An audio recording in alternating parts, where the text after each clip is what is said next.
असां सां मौजूदु आहे अल खीर फाउंडेशन जो चेयरमैन सैयद अहमद अली शाह काज़मी, जंहिं बोर्ड अचण खां पोइ बरसाति खां पोइ जेके मुख़्तलिफ़ सिंध जे ज़िलनि मां हिते मुतासिरीन आया उन्हनि खे राहत सां गॾु 2 वेला मानी बि ॾिनी ऐं हिन वक़्त ताईं हू पंहिंजे हणा वड़ा उन्हनि मिसकीन मारूअड़नि जी मदद करे रहियो आहे।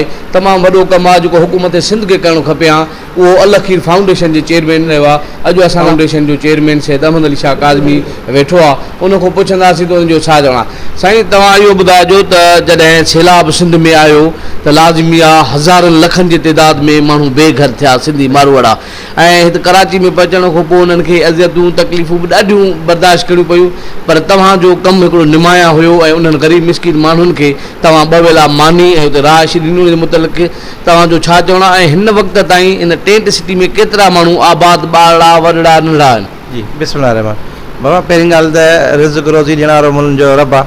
अलाह साईं असांखे या तौफ़ीक़ ॾिनी आहे, हिकिड़ो दाणो मुंहिंजा खाराए सघूं, तौफ़ीक़ ॾिनी आहे। हिते असां वटि 800 फैमिली माना रहे थी। 800 फैमिली हींअर त थी सघे थो वरी अवर थी वई हले, कंहिंजा 7 कंहिंजा 8 भाती 9, त उन में जे 1900 त सिर्फ़ु ॿार आहिनि ऐं 1000 खां मथे औरतूं ॿिया मर्द आहिनि, तक़रीबन 7000 माना हिते माण्हू रहंदा।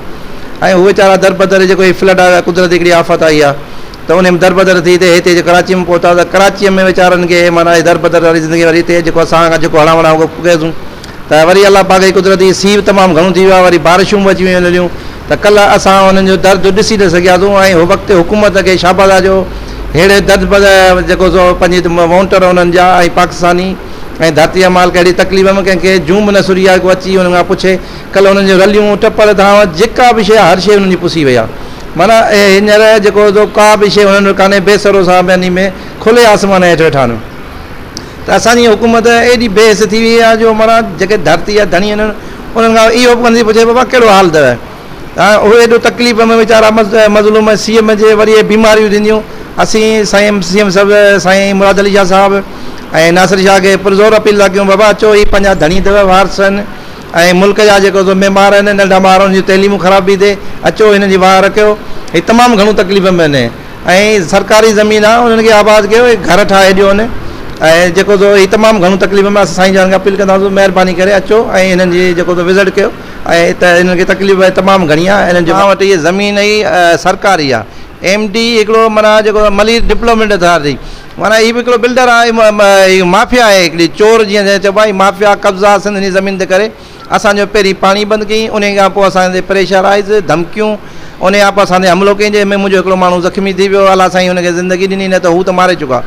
उन खां पोइ वरी मूं वटि माना इहे रिपोर्टूं आहिनि त इन बाबू सोहेल चवंदो आहे हुनखे कोन छॾींदुसि ऐं उनखे जेको सो असीं मारींदासीं, ऐं धमकियूं बि ॾियनि पिया असांखे ऐं थ्रेड बि कयो वञे थो त हिते सिंधियुनि खे तव्हां आबाद छो कयो। बाबा सिंधी ने हीअ पाकिस्तानी मुहबत आहिनि, पाकिस्तान ठाहिण वारा बि हीअ आहिनि।